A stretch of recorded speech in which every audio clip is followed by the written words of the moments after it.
Hi, everyone. Welcome back to the Garden Girls podcast. If you're new here, our names are Dagny, Amy, and Meg. And today we're going to be talking about fall gardening prep, which I think is not going to go the way any of us planned. So, we're going to talk about preparing the garden for fall, obviously, and also just how to plant a fall garden and our favorite fall gardening techniques and seeds. Meg, do you want to start us off? I can start us off, but I think Dagny's probably gonna have a little bit more of seamless preparing for fall because my entire world just got kind of flipped upside down with some health stuff. So my fall planting has just been kind of delayed. I'm very behind. I gave it a last ditch effort a few days ago. That last ditch effort was just not even amending the soil. Usually I would try to amend the soil. This is kind of what you're supposed to do with some compost, but I didn't have any compost ready anyway. I just didn't have anything. So I just threw in some garden tone by Espolmo, just like an organic,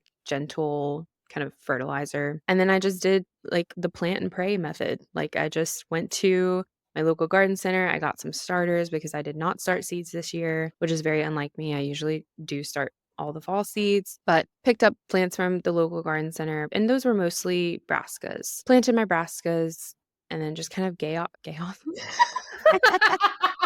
Is there something you want to tell us, Meg? It's kind of gaily with around the garden. That's another type of gardening. That's another type of gardening that I love to partake in, but, like, now I'm talking about chaos gardening. It's the lesions, you guys. It's fine. So I just started chaos gardening the rest of everything, all of the root crops and the leafy kind of greens. So that was kind of all I was able to accomplish with preparing for fall, but some of the other things that I'll typically do is, like, go around the garden and just save any of the seeds that I find. I've got some basil, some straw flower. I'm gonna be eating slash curing some of the pumpkins. So I'll be saving seeds from the pumpkins as well after I eat them. But I think the biggest thing that I love to do every fall is to prepare for the bug life. So a lot of people do like a fall cleanup in your garden, and I suggest you don't do that. Like for some of your perennials that you might want to cut back, you might have this feeling of like, oh, I want to clean the garden and make it look all nice and stuff. But if you want to foster some really great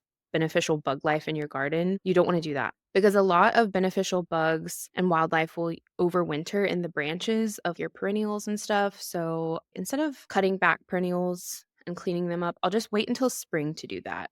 And my garden will kind of look a little bit in shambles all winter long, but like who cares? Because it's the winter time. Nobody really cares, but it's really good for the bugs. And you can also just try to not rake your leaves. Just leave piles of leaves. This can also really help things over winter. It provides food for microbial life and shelter for other bugs and other wildlife. It'll kind of like make like a little bug hotel. You can also mulch with leaves, and that can also help with that. And then if you leave seeds on some plants, then that's great for the birds because birds really love to come and eat seeds. So like my Mexican sunflowers, I'll let them totally dry out. I won't cut them back. I'll leave the seeds for the birds and the stems for the bugs. That's kind of what I'm doing to prepare for fall slash winter right now. What about you, Dagny? Okay, I'm gonna tell you what happened in my garden, but I feel like you're going on like I'm gonna have like this big elaborate plan. I didn't use a spreadsheet. Listen, you should be proud of me. Good job. I'm letting go. I'm relaxing. But before that, I want to circle back to the pumpkin thing because I had a question for you guys. And maybe if you don't know, someone who's listening can help me out. I saved seeds from all my sugar pie pumpkins last fall and I planted them and they're all coming up. They're all doing great. They are white. I've never had sugar pie pumpkins not be green and then turn orange. They're all white. Has anybody seen like a white pumpkin turn orange? Or do you think it's just mutated and now they're white sugar pie pumpkins? Okay, so last year, did you only plant sugar pie or did you have other pumpkins planted? I only planted sugar pie. That's interesting. Is there anyone near you that gardens or any farms near you that farm pumpkins? It's very possible. I mean, there's definitely farmland. It's primarily used for livestock, and I know there's other gardeners not directly nearby, but a few houses down. I wonder if you made some kind of hybrid. I'm really anxious to see if these are even edible at this point. Like, I don't know what to expect. I would bet that they crossed somehow that they hybridize somehow. All of them are white, which I think white pumpkins are so, so pretty, and I'm keeping a very close eye on them because I wanna start pulling them and curing them as soon as I can. That's a big part of what we do for the fall prep, but I really it's like a lot of the stuff is the same, right? And I think it's less for me about like, oh, I do like I think it's so cool what you're doing with the bug houses and the hotels and all of that. Like I need to focus more on creating more habitats for my bugs this year, and you always bring the bug knowledge, and I love that. For me, what I usually do with the leaves is just make leaf mold out of it. Like we just stick it either in trash bags or we have like chicken wire containers that we're sticking the leaves into. Of course, I spent a lot of time ripping out my plants, and this actually ended up wiping me out so bad. Like I don't know like what happened, but I've just been having the weirdest energy fluctuations where like I'll be so hyper energetic one day and then the next day completely just dead. So I ripped out a bunch of sunflowers and things like that. Of course, if you can just chop and drop things, that works too, as long as there's no disease in the bed. But I did want to ask you guys, when you're talking about preparing your fall gardens, do either of you do cover crops? Not really, because I garden in such a small space, but I will do things like broad beans over winter because you get a harvest out of them, but they're also fixing nitrogen to the soil. So they kind of work as a cover crop that you can also harvest. But I haven't done many of the traditional cover crops just because you use all of that space for crops to grow over winter. I've tried the broad beans as well, or fava beans is what I usually call them, but also tried red clover. I tried that last year and that seemed to work really well. And it's also really pretty. It kind of died back. I thought maybe it would overwinter, but I don't know if it died back because it was too cold or if there was something that I did. Because I think it's supposed to overwinter here, but mine did not. How big did it get before it died back? Like it started blooming. That's probably a good thing then. It was like about to bloom. Like I could see the very first little things of red because I wanted the whole beds to look like the sea of red clover because it's really pretty, but they were like about to bloom and I could see the first little tiny flowers on the bottom, because it's like a spike kind of, and then they just kind of all died. But it did its job, I'm sure. Like it fixed the soil underneath. I don't need the flowers. So I'm in a weird position with my garden beds because they're all these elevated raised garden beds. So they're essentially container gardens.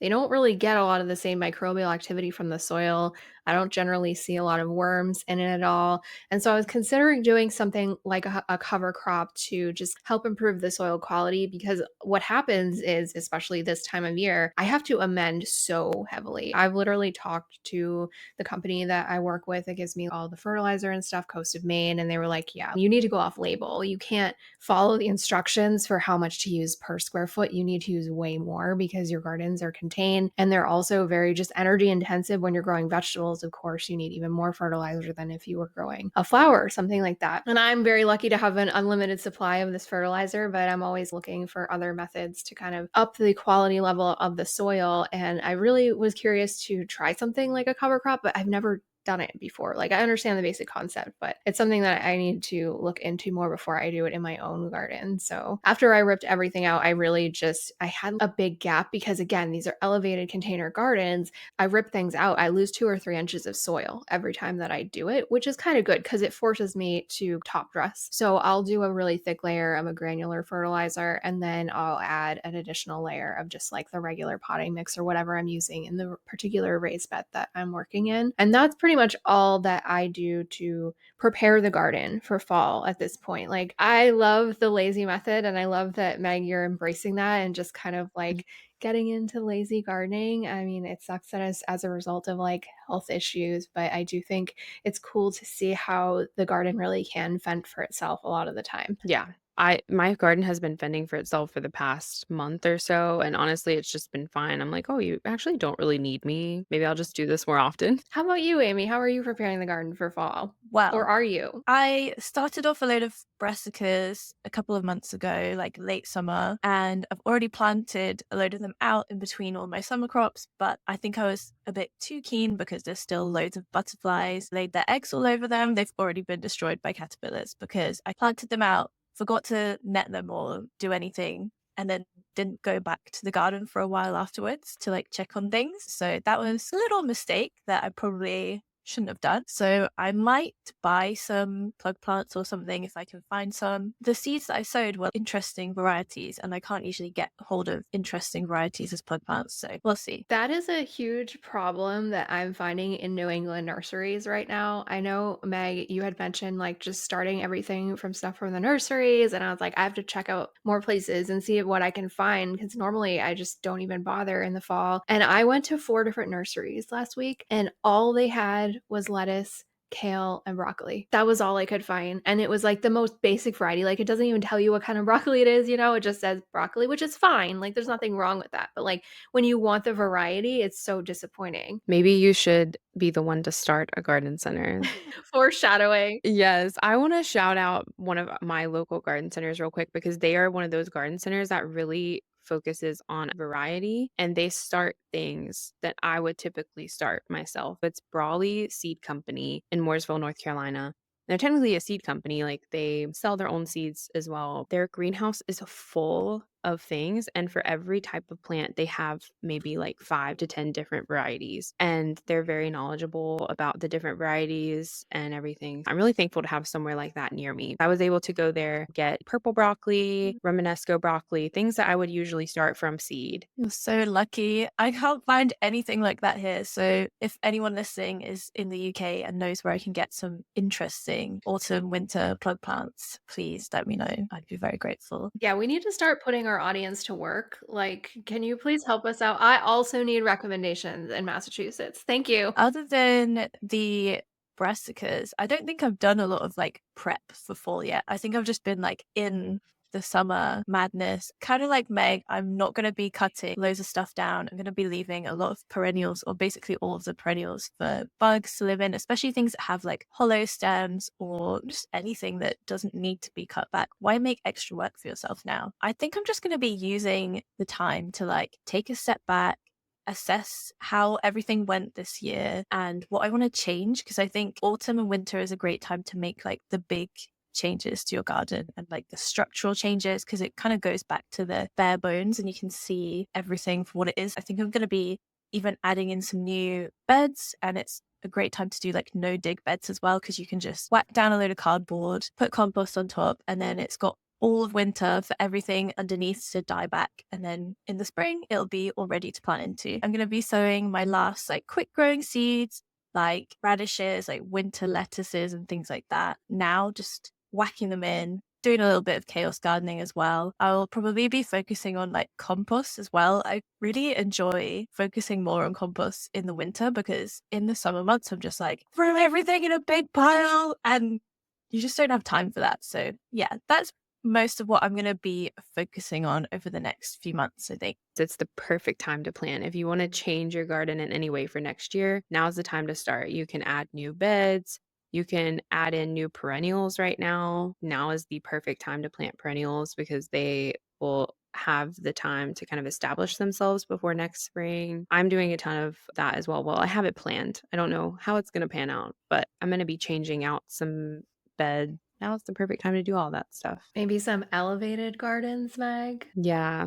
I have one, and my salad box is like my favorite. It kind of looks like one of yours. Yeah. That's like one of my favorite beds because it's just so easy. You don't have to crouch down and the bugs tend to not get up to it. I always plant my lettuce in that one and spinach because the slugs can't get up to it. Or if they do, it's like just a really hard time. I never get slugs or anything like that. I only get the flying pests in my garden. That's definitely a pro for sure. Although I could not be gardening without them in general at this point. I need to get some of those beds. You Keep the do. slugs away. I was talking to my friend who lives on a boat the other day, and she was like, I don't get slugs. She has like a rooftop garden on her boat, and she's like, I don't ever Oh. get slugs because they can't cross the water. So now I'm gonna go Well, of course. live on a boat. Just get a boat. Start gardening on a boat. That'll solve Exactly. your issue. Amy, I have seen in some of your videos, it looks like some of yours are on legs. Am I right? Like it looks like they are elevated. Yeah, they're like upcycled pallet kind of things, which will probably rot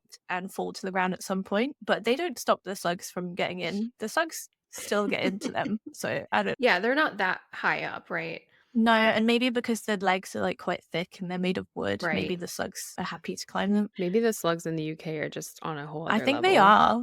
They're built different, yeah. They're gross. They're the worst. And I do just want to say, if you're burnt out from gardening all summer, you do not have to do this. Like, we're talking about fall planting right now. We're not really getting into the specifics because all three of us are a little bit burnt out. We have real life stuff going on too that makes gardening difficult. And sometimes you get through summer and like the pests have just worn you down and the heat has just worn you down and you're done with it. And that's fine. And in that case, definitely focusing on the structural stuff, like Amy was saying, can be a really great way to spend your gardening time if you still want to be getting out there, or honestly just enjoy it. Like, the summer garden is still here for most of us.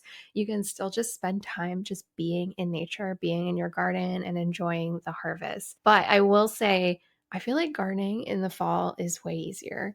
Like, there's way less pressure from pests. The heat is pretty much gone, hopefully, for a lot of us. I'm not really seeing days above 80 anymore, and there's no humidity, which makes a huge difference with my chronic pain and fatigue in what I'm able to accomplish throughout the day. So it's just way easier. That being said, I am still very burned out. So I don't have specific fall planting dates, and I'm definitely not using a spreadsheet.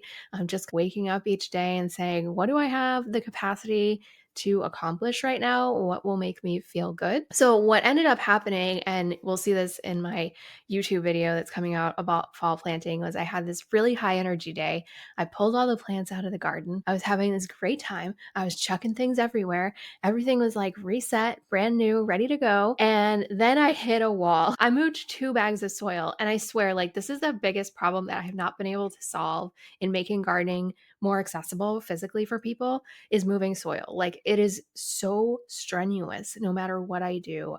I've talked to the soil company I work with about putting handles on the bags. Even that really isn't going to make a huge difference because you still have to lift the weight, and they've done it before and they had kind of packaging issues with it. The other thing is, when you're working with a lot of like premium organic soils, soil composition can vary a little bit from bag to bag based on when they bagged it. They store their soil outside, and they were telling me that like if it rained recently, it can be a lot heavier and wetter. So a lot of times, like, you don't know what you're going to get. They can't come up with a system that makes soil moving easier. This is clearly, I could have a whole rant about moving soil. I don't know. This is a big problem for me. So I moved 2 bags of soil and I wiped out. But then I realized the next day I had really hit a point where I had to get this stuff in the ground because our days to maturity, compared to how many days we had till our first frost date was coming up, I just knew if I didn't get these in now, I wasn't going to get them in at all. So I ended up pushing myself really hard on a day that I normally would have just been on the couch. And I filmed the whole thing. So you're going to get to see me on one of my worst days. But one of my tricks that I did was I actually intentionally dressed in like a pretty dress that I didn't want to get dirt on to make myself not move dirt. I was like, I'm going to wear something that I don't want to get messy so that I can force myself to relax, because even when I'm feeling like this, I want to do more. And that's the problem, is it's this mental battle of like, you want to get these things done, but you really can't. So that was my way of controlling myself. But what I ended up doing was partially inspired by Meg's chaos sewing method. I think chaos sewing saved us all this fall. Ooh, it rhymes. I have 2 beds that I'm planting out just with fall crops, in addition to the green stalks and what I'm doing in the greenhouse as well. And so I have two 2 by 8 foot beds, and I ended up breaking the beds into 3 sections because my biggest issue with chaos gardening is I get really anxious that I'm planting things together that like are going to crowd each other out or just not be compatible in some way. And I like overthink it. So what I did was I did a third with 3 seeds, and then I did another third with 3 different seeds, and then I did another third with 3 different seeds. So I was kind of creating different recipes as I went of like combinations that I thought would work well together. It would be like one bigger plant, one root crop, one smaller leafy green, or I would base it based on like days to maturity so that things were more spaced out. It ended up working out really well for me because I was in this place where I was burnt out, I wasn't feeling well, and I didn't have a lot of energy to even make the decision, which I think is a huge hurdle that people have to overcome. It was just kind of like the decision was made for me, especially with chaos gardening. Like, it doesn't even matter really what you do at the end of the day. So I think other than like just paying attention to like days to maturity and how many days you have until your last frost date, like that's pretty much all I did for my fall garden. How about you, Amy? I really need to do that. I've got this like big pile of seeds ready to go. And I just haven't got around to doing it because I want to get a load of compost in and all that stuff. So I need to just go outside. Done is better than perfect. And that's what I keep telling myself. And I'll do the same. I'll have like a package of all the seeds that I know I can plant this time of year. So everything that is for fall is out of the seed binder and it's in a bucket. Yeah. So that's another decision that you've eliminated so that you can kind of just, continue to eliminate these hurdles, these barriers to entry where you just can just go out there and mindlessly throw seeds around. That's exactly what I do. Like I go through all of my seeds and I'm like, I can sow this one now. I can sow this one now. I can sow this one now. Get them all together and then go outside with all of them and just throw them around. But I have also been trying to like tackle some of the problems that have meant that the seeds that I do sow now might not do so well, if you know what I mean. So like the compost, also the slugs, which we've already talked about, they are everywhere in my garden. I've just mowed all of the grass. I'm not really a mower in the garden because I don't know, I'm quite lazy and I think it's good to leave stuff to grow, the bugs and things, but slugs really hide in all of the long grass and like especially around the edges of the beds. So I mowed it the other day and I found so many slugs hiding there. So that's going to help when the seeds start to come up because slugs can just eat through whole rows of seeds in like a single night. So Slugs are literally the worst. They're the worst. I'm also going to be getting all of my garlic in, which is like my favorite job to do. I'm probably going to do that next month. And I normally go for like early garlic varieties to try and avoid rust, which I have got a couple of times on my garlic. And as the days are like getting a lot shorter, a lot faster now, I'm trying to just get all those seeds in as quickly as possible because in the spring, things can catch up so quickly because you have the whole of summer ahead of you. But at this time of year, the nights are like starting to draw in. I think you just got to get it done, which I haven't done, but I will. We believe in you. Thank you. Thank you. I need that. And what about you, Meg? It's so weird the energy switch up between spring and fall. Like in the spring, all the gardeners come out of hibernation together and we're all so excited. And then the fall planting, I mean, it is easier to grow things in the fall. But like you were saying, Amy, I don't think that everything is easier to grow in the fall. Like for me, the spring stuff, like root crops and the leafy greens, they are kind of easier for me to grow in the spring. What's easier for me to grow in the fall here in the Southeast is like all the summer stuff, like my tomatoes. They died back in July. I was getting no tomatoes, but now they are all coming back to life and they're all flowering again. And it's like spring has happened again with all of the summer stuff. But yeah, with the fall stuff, again, I just chaos gardened everything. I think I kind of blacked out the other day. Like I gathered up all of my seeds and I just walked outside, just started throwing things everywhere.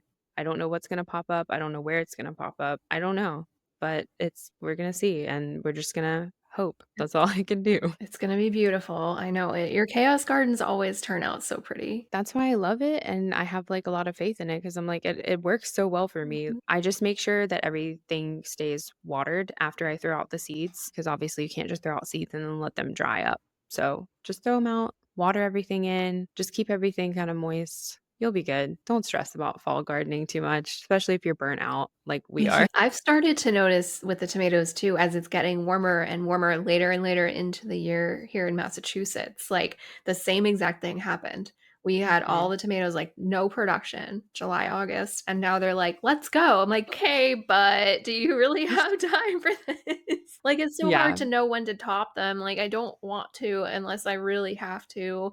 There's still so much. I feel like they have the potential to like go really well for another 4 or 5 weeks. But I don't know. We'll see. I always just let mine go. Just let them go until the first frost. And like the night before we're supposed to have our first frost, I'll just gather everything, even if they're green tomatoes, because I love green tomatoes. I like to pickle them. So good as pickles. Or here in the South, we like our fried green tomatoes. So good. It's like a delicacy here. So there's there's a lot of things. You can make green tomato salsa. There's a lot of things that you can do with green tomatoes. Hold on one second.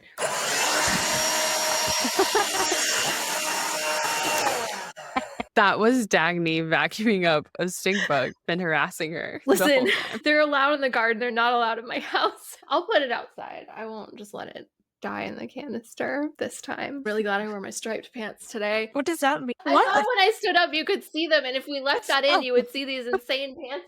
I thought that was like some kind of phrase or saying that we didn't know. I'm wearing pajamas. Like,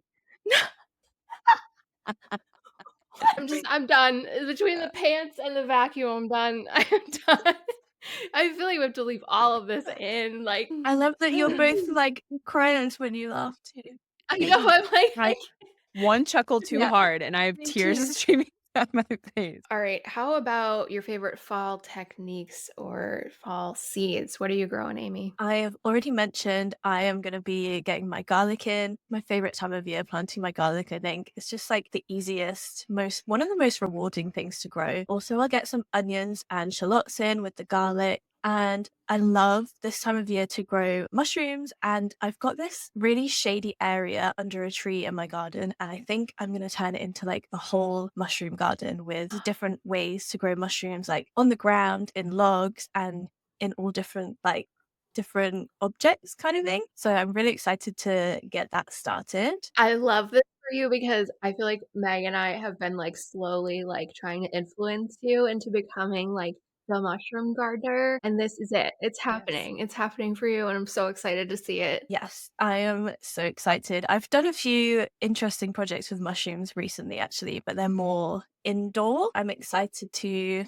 try a few different interesting things outside and a few different types of mushrooms as well. Stay tuned for that. I'm so excited. But as well as that, I'll probably be doing a lot of pak choi. Pak choi is one of my favorite things to grow and to eat. And I'm trying a new one this year, which is a white stem pak choi. It's supposed to be really big and beautiful, basically. So I'm excited to give that one a go. Slugs love pak choi more than any other plant, I think. So that's like one of the most difficult things for me to protect from the slugs. So I have to have like 3 different defense methods on the go for pak choi. I feel like we need to name slugs as, like, the official villain of the Garden Girls. They literally are. The best way that I've grown pak choi is in this like metal, it's like a trough that I use as a raised bed, and I put a glass window on top of it as like a lid, and it kind of makes it a cold frame, and that's the only way that I can keep slugs away. Also love growing things like beet and carrots over autumn and winter. They grow a lot slower, but I think because of the frost, it makes them taste sweeter, and I just find them really rewarding to grow. And I think it's the perfect time of year to eat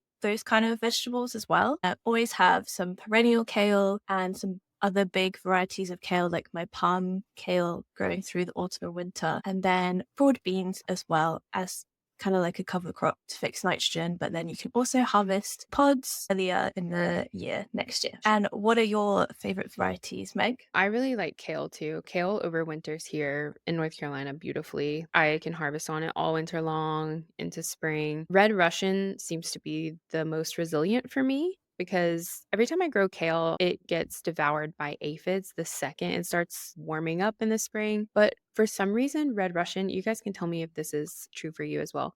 Red Russian is never ever touched by aphids. It's always perfect for me. I don't know why. Aphids will be all over my dinosaur kale, my black magic kale, but it does not touch the Red Russian. So red Russian is the only type of kale I've ever grown up until literally this week. So I can't say because I was like, aphids never get on my kale, but it's because I have red Russian, I guess. No, Really? yeah, I'm trying like 4 new types. I was trying dinosaur kale all spring and I couldn't get it to grow properly for some reason. And then I switched to a new seed packet. And so now I have it for fall.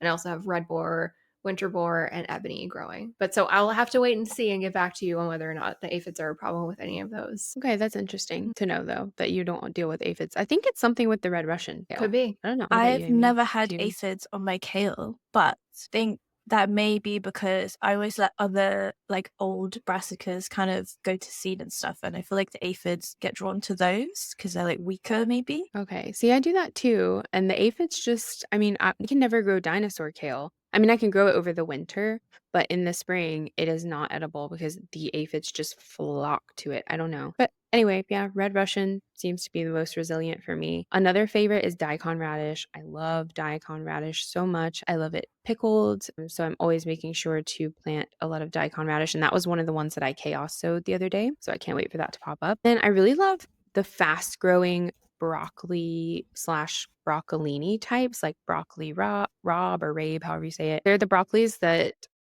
tend to put out more side shoots than like one full head. I just think that they're more tender and they're more tasty to me, and they're also easier to clean. Broccoli heads are my worst nightmare to clean. I hate trying to debug them, but the branching broccolis are a lot easier. So I love that type of broccoli. And then spinach thrives over the winter here as well.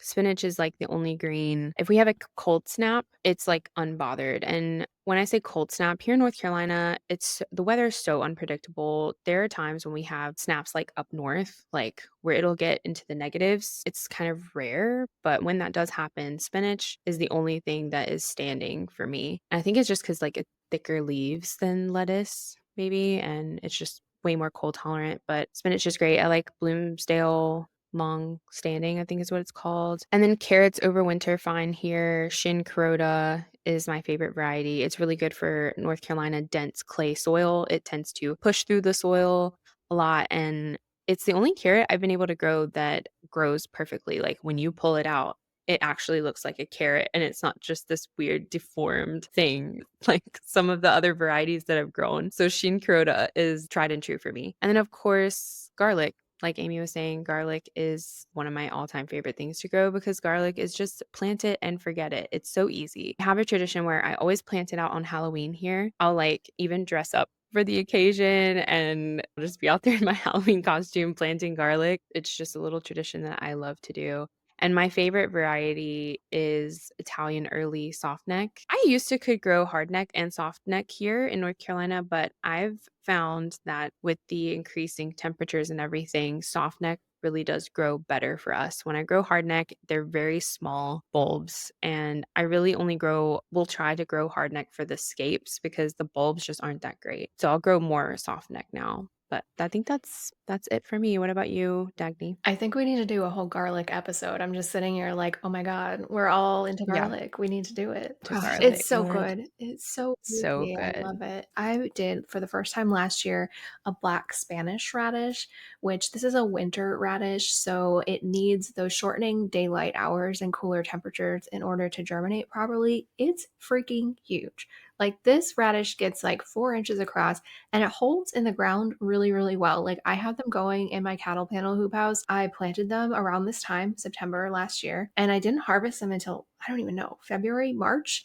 of the following year. And they were still perfectly good. And this is like truly night black on the outside. It's not purple, it's black. You cut it open, it's white. They're really spicy. I don't generally like a really spicy radish, but in this case, I make an exception because I just think they're really fun to grow. It's just something different. And then if you're growing in kind of an outdoor area where you don't have the protection of a hoop house or a greenhouse, I always recommend growing something like a rosette tatsoi because it is super cold tolerant. It does well with very minimal protection. In fact, I've even seen people had it just like under snow. And snow can be very insulating. So there is that, but literally no protection on it, buried under snow, and it looked perfectly fine and could be harvested. So it definitely holds really well throughout the winter months. I'm doing that in the green stalks because they kind of just have the frost cover over them, so they're less protected than the greenhouse. And then there's just not a lot of color in the garden over the winter. So I like to do a rainbow Swiss chard. So we get a lot of different colored stems. I also do like just the plain old ruby red Swiss chard, but rainbow's better because you kind of never know what you're going to get with like when you plant it. And that's just a fun surprise for me. And I'm always mixing them up with beet greens because of course they're very closely related, but I prefer them personally over beet greens. I'm not a huge fan of beets. I'm still testing out golden beets to find one that I might like. I also do Tokyo long white scallions because I really like to have that kind of onion flavor over the fall and winter months. Like we're a lot more limited in kind of the flavor palette that we get out of this season. There's really just like brassicas, leafy greens, and root crops. And a lot of these things have like, subtle differences, but overall you're getting a lot of the same flavor palette from most of them. So if you can do something really spicy like a radish and really oniony like a scallion, Tokyo long white scallions are more mild and they do hold really well throughout the winter too. So even though we're planting in the fall, these things can continue on into the colder months, which is exciting. I'm also doing sorrel. Sorrel's my favorite. I know, Meg, you're doing this for the first time, and I'm so excited for Yes. you to try it because it's another really lemony, citrusy green that I think tastes so good in salads. Dagny, do you have any walking onions? I do have walking onions in ground. There's a lot of sections on our yard that like I don't necessarily film in. And so I do have walking onions. I've filmed there a couple of times, but it's like up against a fence wall, so I don't really get to them as often. I don't really notice that they're not really in the winter. I get them in the fall, but then Okay. they die back for the winter, and then I get them again in the spring. Okay. I was gonna say I would send you some if you didn't have any. Thank you. But yeah, they overwinter here for us. If you don't know what walking onions are, they're basically just a perennial onion and they will flower in the spring. Well, they don't really flower. They create little mini onion bulbils instead of like a typical flower. And they kind of like droop over like they're walking across the soil. They're so cool. I love them. I love And they're them too. perennial. So it's like a constant supply of green onion. Yeah, those are so good to have. I highly recommend those as like a low maintenance perennial specifically because you just plant them and they just keep spreading themselves forever. I love them. Do you just use them as green onions, or do you ever use their bigger bulbs or the little bulbils as well? I just use them for green onions because they're not typically bulb type of onion. Yeah, they don't really bulb up very much. I've But you can tried, use them. yeah. Yeah. I've tried to separate the bulbules or whatever they're called, and like it's so frustrating for me. Like the skin like sticks to them really bad, like just like a fresh garlic clove a lot of the time. It's just not worth the frustration. I don't know, maybe if I like roasted it whole, like if you like how you roast a whole clove of garlic, a whole bulb of garlic, maybe that would work, Mhm. but They're just so tiny, and you might as well just Mhm. use them to grow more. Yeah. right. Yeah. And it's just like a constant supply of green onion. You can just put it on everything, Mhm. anything and everything. I have walking onions in my garden, but they're the only thing in my garden that's ever got allium leaf miner. I think that's what they've got. It's like a little bug that goes inside the leaves and like eats it from the inside, basically. And I've also got Welsh onions, which are another like bunching onion. They don't have the bulbils at the top. They just kind of like bunch out, and you can use them as unlimited green onions as well. And they're perennial. So they're another Nice. good perennial onion alternative. Nice. I'll have to look those Yeah. up. Welsh They're onions. really, Sounds so they're exotic. really, really strong. Like the most oniony onion flavor ever. Love that. I love the more oniony, the better for me. Love it. Give them a go. They're so good. I also want to say, in terms of like autumn and winter gardening, is like either take the time to rest and relax, but the resident British person of the podcast, I have to talk about the weather. A lot of people really struggle with like gardening in the weather in this sort of time of year, but I would just say like try and embrace it and like go outside and garden in the rain because it's kind of really nice sometimes. It can be quite therapeutic. And if you've got like a warm house to go back into and get dry in afterwards, then it's fine. And I think it can be really good for your mental health to just get outside, even if it's a little bit cold or a little bit rainy. It can still be really good and like worth the time and the effort. And like getting that little tiny bit of vitamin D, even though it doesn't seem like the sun's there at all, it can just make you feel so much better. So I would recommend doing a little bit of gardening, even if you don't feel like it too much, but don't push yourself. Just some time outside, I would say. Anything Totally. you can do to avoid the seasonal depression, Exactly. for sure. All right, guys, I think we're going to wrap it up there, but let us know in the comments what you are planting for fall. And if you're not already, make sure you follow us. We're in all the places. We're on Spotify, Apple Podcasts, YouTube, Instagram, and TikTok, where you can see kind of previews of some of our episodes. Thank you so much for listening, and we'll see you next time.